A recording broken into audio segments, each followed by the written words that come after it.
Tengan todos muy buenas tardes, doctores, alumnos y compañeros en general, que hoy nos honran con su presencia. Hoy tenemos el agrado de invitar al doctor Saúl Córdoba Pacheco para que nos brinde hoy día la conferencia magistral sobre taller teórico práctico del derecho alimentario en el Perú.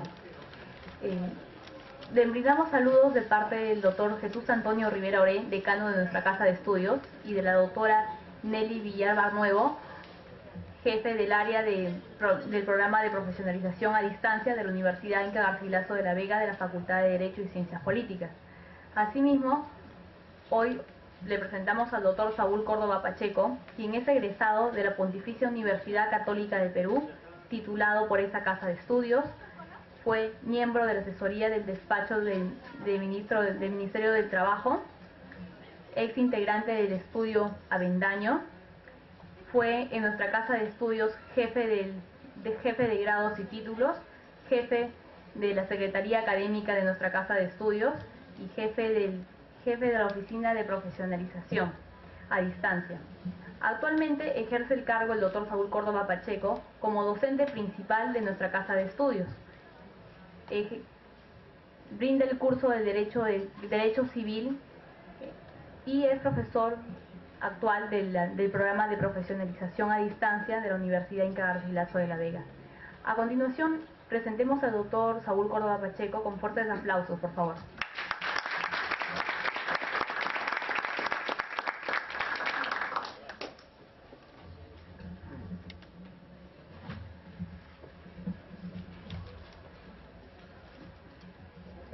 Doctora Juana Ares, muy buenas tardes. Señoritas, señores, muy buenas tardes. Se me ha asignado un trabajo de exponer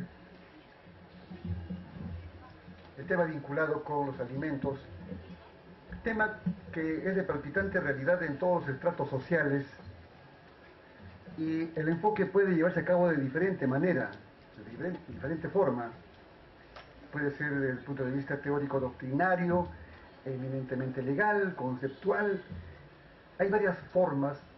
Para el día de hoy hemos optado por plantear una exposición eminentemente conceptual y legal, que es lo que realmente nos interesa a nosotros en estos momentos. Empecemos en todo caso siempre teniendo a la mano el instrumento de todo abogado, que es el Código Civil para efectos de alimentos, el Código de los Niños y Adolescentes y el Código Procesal Civil. Empecemos con el concepto. ¿Qué significa alimentos?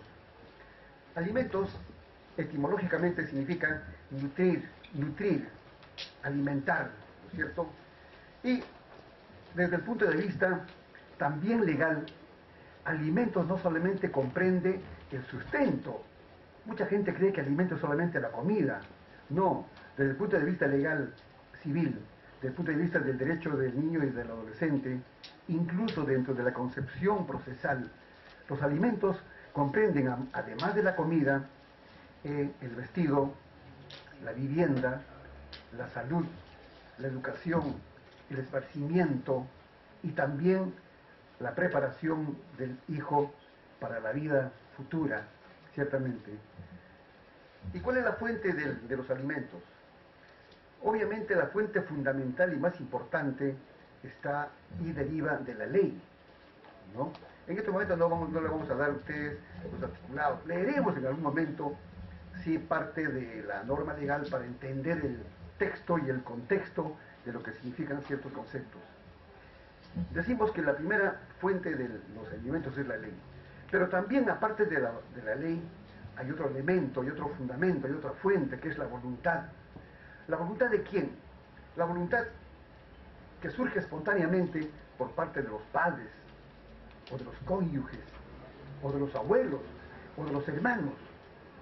Veremos cómo surge esa obligación desde el punto de vista parental. Los alimentos tienen una clasificación. Si bien la ley no plantea la clasificación, es bueno entender que la doctrina sí establece clases de alimentos.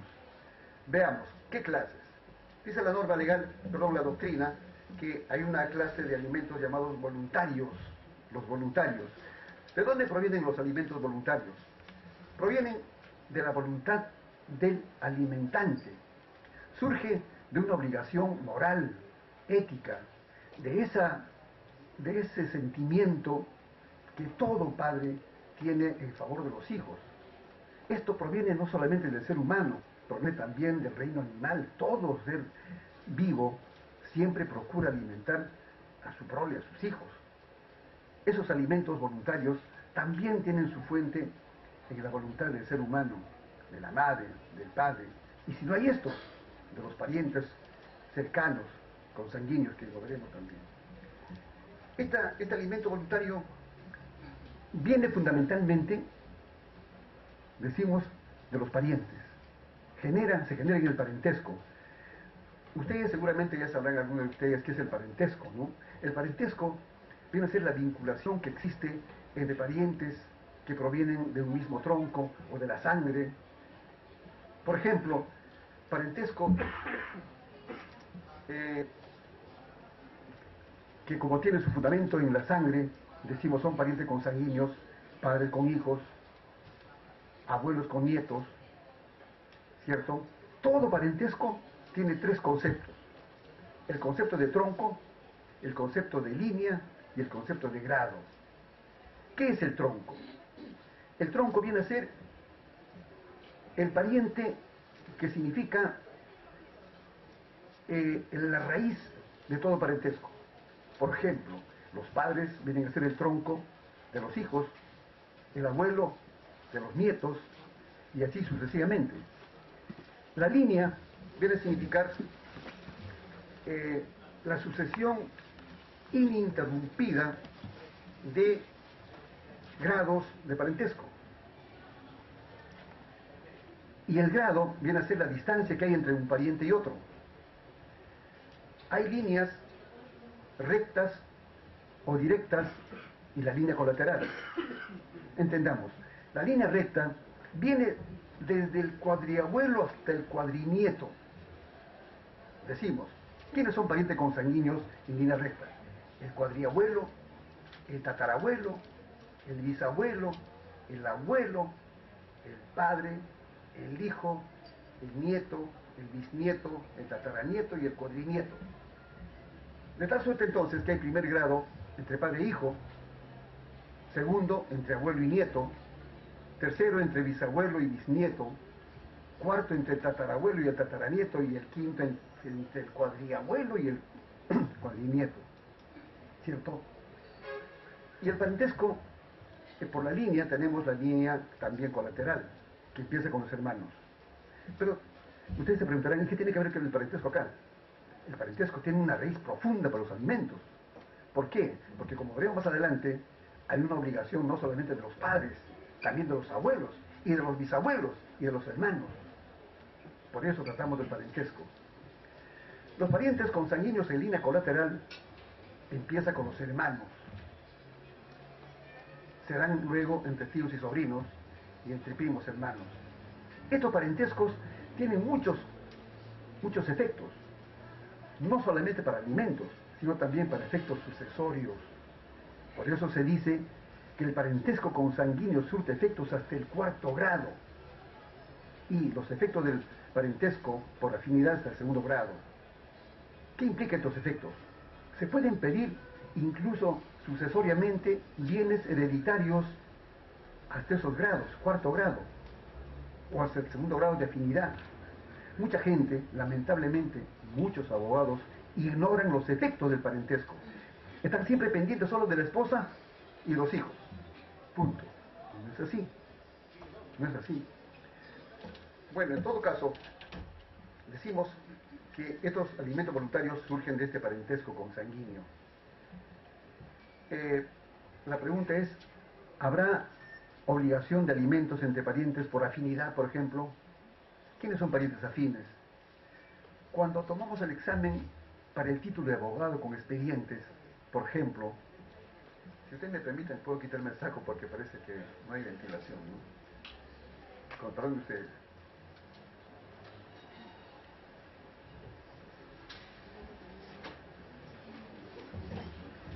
Cuando Ponemos el examen, por ejemplo, a alumnos, perdón, a bachilleres para que opten el título de abogado. A veces estos se presentan en un expediente sobre divorcio por adulterio.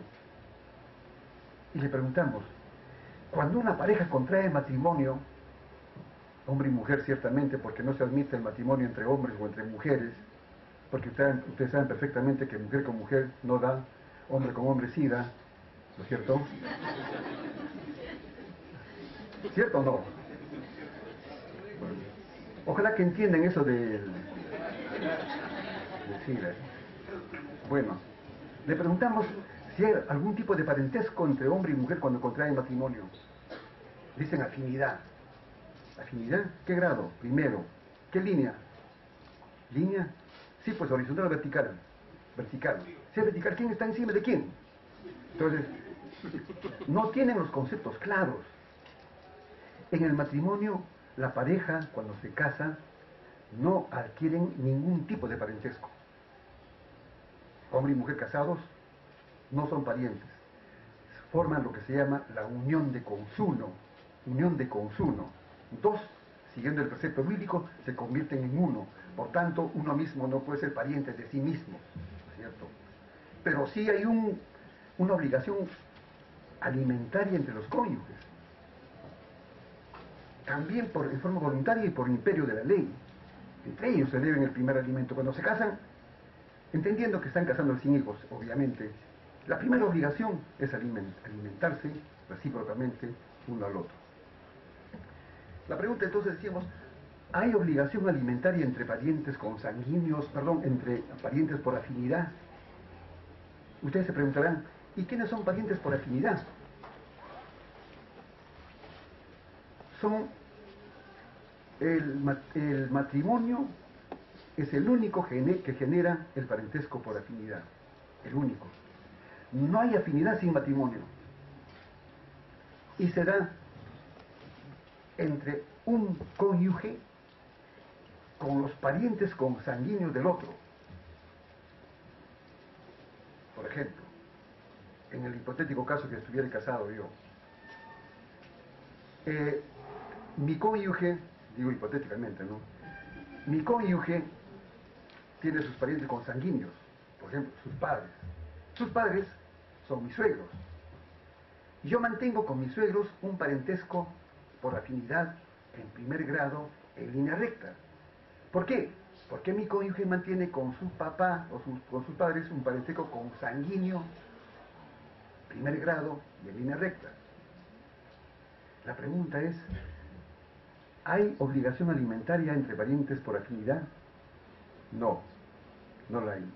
Solamente la consanguinidad, nada más. Pero luego veremos cómo más adelante la ley impone alimentos incluso en el divorcio.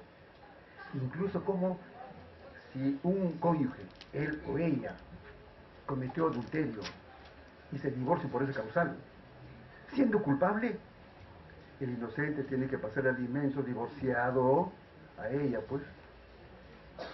Ya veremos por qué razón. Luego tenemos los alimentos legales o civiles. Estos alimentos legales o civiles se llaman también forzosos, ¿no? Y son los que se cumplen por mandato imperativo de la ley y se canalizan a través de procedimientos judiciales, los llamados alimentos legales o civiles. Luego tenemos los alimentos temporales. ¿Qué son los temporales? Son los alimentos que tienen una limitación en el tiempo.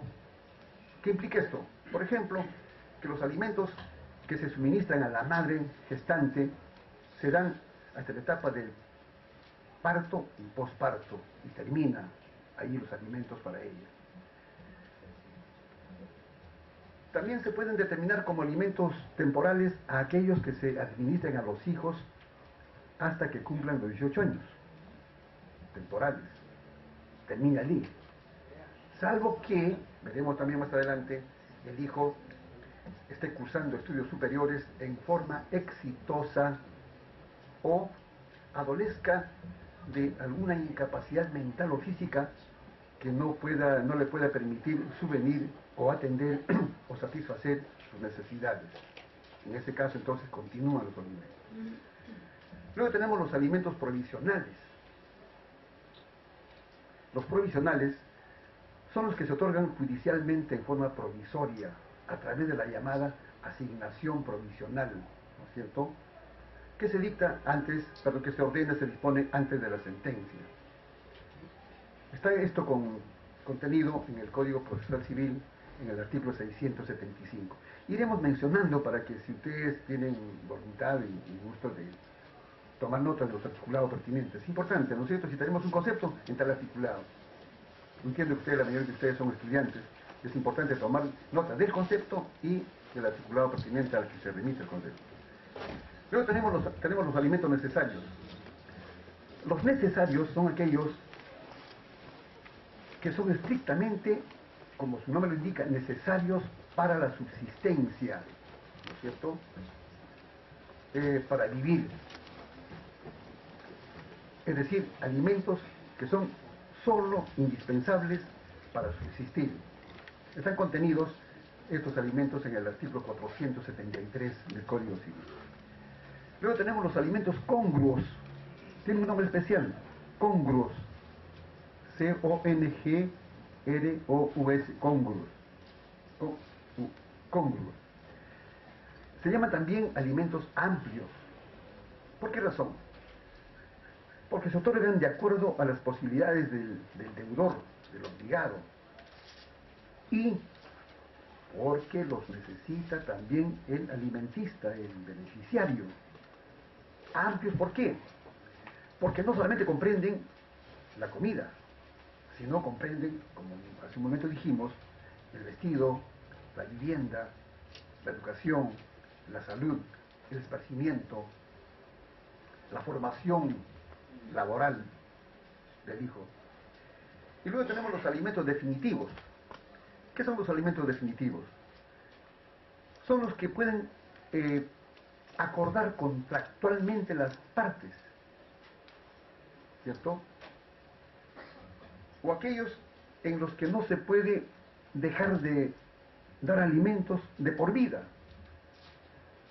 ¿A quién se da alimento de por vida? Se le da a aquellos que no pueden subsistir por sus propios medios.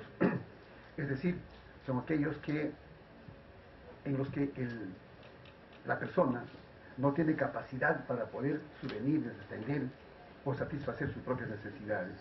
Alimentos definitivos, por siempre.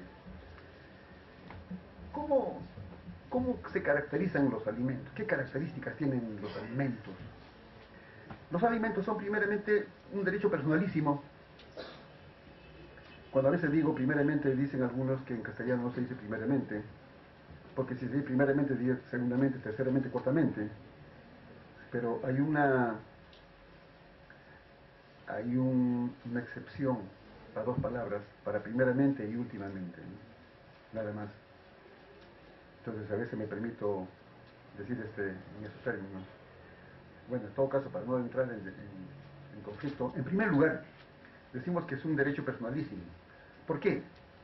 Porque se otorga a una persona para efectos de garantizar su subsistencia. A una persona, es personalísimo, ciertamente.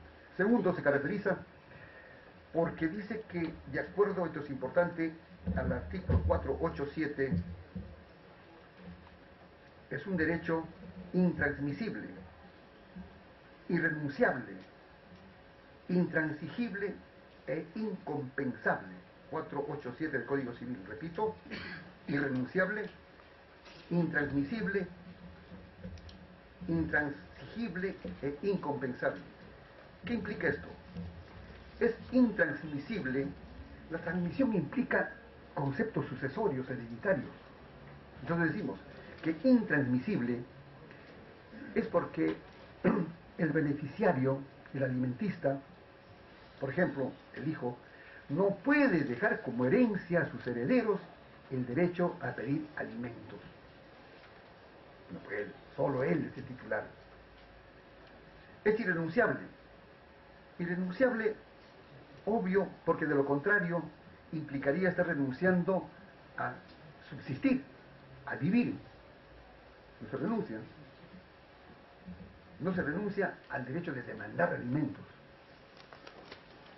Pero sí se puede renunciar, ojo, a las cuotas o pensiones devengadas y resueltas por el juez, eso sí cabe.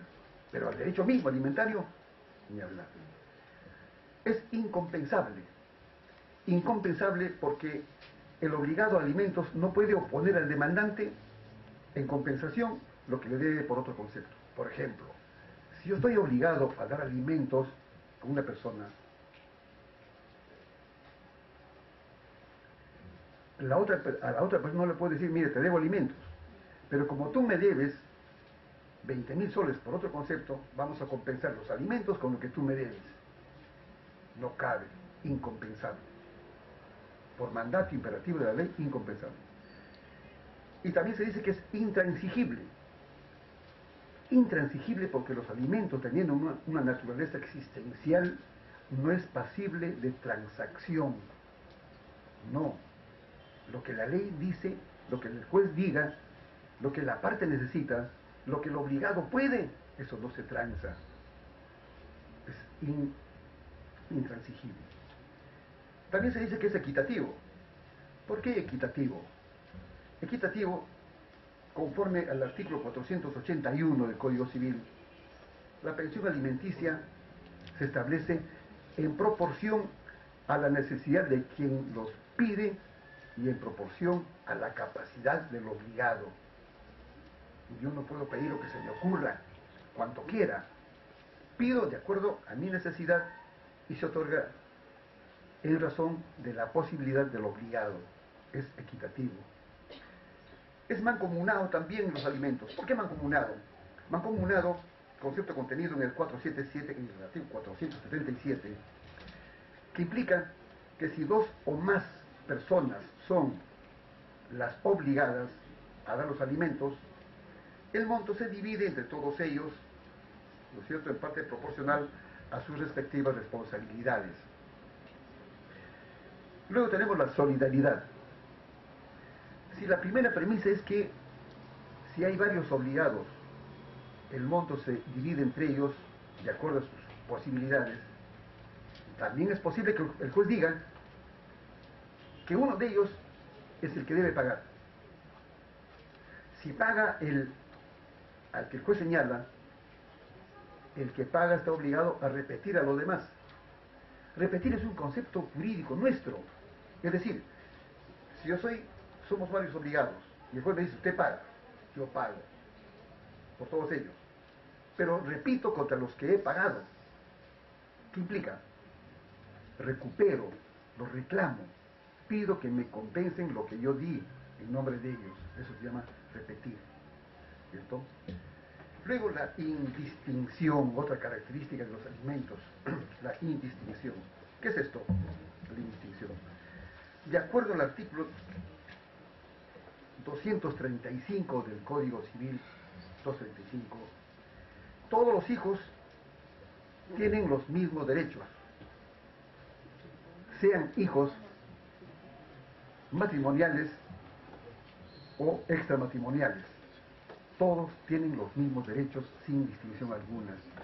Y no solamente por imperio de la ley, sino también seguramente por imperio de la ética, del sentimiento paterno-filial que hay. Y también es inembargable los alimentos. Lo establece exactamente el artículo 648, inciso séptimo, repito, 648, inciso séptimo del Código Procesal Civil. Las sumas destinadas a los alimentos no pueden ser embargados por ninguna razón. ¿Por qué no se pueden embargar? Porque obviamente la pensión está destinada a la subsistencia de la persona, y si la embargan, no podría consumir los alimentos y por tanto sufriría un grave detrimento de su salud o de su integridad física. Ciertamente. ¿Qué se requiere para que se pida alimentos? Tema también preocupante para mucha gente. Perdón, ya instaló el... Perdón. Sí, otra. Hace mucho calor todos. ¿Qué se requiere para exigir alimentos? La misma ley también establece 3 elementos, 3 condiciones. El primer gran elemento, el sustratum para pedir alimentos, radica en el estado de necesidad. La persona pide alimentos, ¿por qué? Porque obviamente carece de aptitud para atender a sus necesidades de forma personal, directa, ¿cierto? Carece de medios de subsistencia. Y personalmente no puede atenderse, no puede conseguir alimentos para su subsistencia, estado de necesidad. Y veremos cómo es que más adelante, cuando cesa el estado de necesidad, cesa automáticamente también los alimentos. Segundo elemento, la posibilidad económica del que debe prestarlo, la capacidad económica del obligado. El 481 que hemos mencionado hace un momento, el 481 establece que cuando se plantea la demanda, la retención de alimentos, tiene que hacerse y otorgarse en forma tal que el obligado lo haga de acuerdo a sus posibilidades. ¿Por qué? Porque no se puede perjudicar su propia subsistencia, ¿cierto? Finalmente, la tercera condición es que haya una norma legal que establezca esta obligación. Y ciertamente tenemos hasta 3 códigos que establecen la obligación alimentaria. El Código Civil, el Código de los Niños y Adolescentes y el Código Procesal Civil. Indiscutiblemente. ¿Quiénes son los beneficiarios de los alimentos? ¿Quiénes son aquellos que tienen derecho a alimentos? En esto, aparentemente hay una farragosa y frondosa, legislación. Hay gentes que no entienden, abogados me refiero a algunos, que no interpretan bien el asunto, no comprenden el tenor, el texto y el contexto. Esto me recuerda a Pablo Neruda. Usted sabe quién es Pablo Neruda, ¿no? Que fue un gran poeta, para mala suerte nuestro chileno, ¿no? Entonces, pero poeta al fin, premio Nobel de literatura. Chile tiene 2 premios Nobel de literatura, Gabriela Mistral y Pablo Neruda. Bueno, Pablo Neruda había escrito un poemario y se lo había enviado a su editor para que lo pase a la imprenta. Y el primer texto de la imprenta se llama Machote, ¿cierto? El Machote. Para que el autor lea el libro, vea los errores, lo modifique. Y entonces Pablo Neruda recibe el Machote, el primer texto, y va leyendo sus poemas. En determinado momento se llena de ira, se enfurece y le dice al editor: idiota, ¿qué has hecho con mi poema? Y el editor dice: maestro, no he hecho nada. ¿Cómo que nada? Mira lo que has hecho en este verso. Lee, le dice, el original. Y el original decía: siento un fuego atroz que me devora. Bonito poema, ¿no es cierto? Siento un fuego atroz que me devora. Y el editor se había equivocado, y en vez de decir siento un fuego atroz que me devora, había puesto siento un fuego atrás que me devora. Se enfureció con toda razón, pues, después. Algo así sucede, pues, en algunos casos, incluso con jueces y abogados que cuando leen un texto no interpretan adecuadamente, lo interpretan de otra manera, con grave detrimento para la justicia y en todo caso para los justiciables también, ¿no es cierto? Así es. Bueno, ¿quiénes se deben alimentos? Siempre citemos la norma legal, de acuerdo al 474, se deben alimentos recíprocamente, ojo la palabra recíprocamente, los cónyuges, los ascendientes y descendientes, los hermanos, ¿cierto? Fíjese, los hermanos. Y están obligados a dar alimentos, ciertamente, los hijos a los padres, los nietos a los abuelos, los bisnietos a los bisabuelos, volviendo al revés, los padres a los hijos, los abuelos a los nietos y los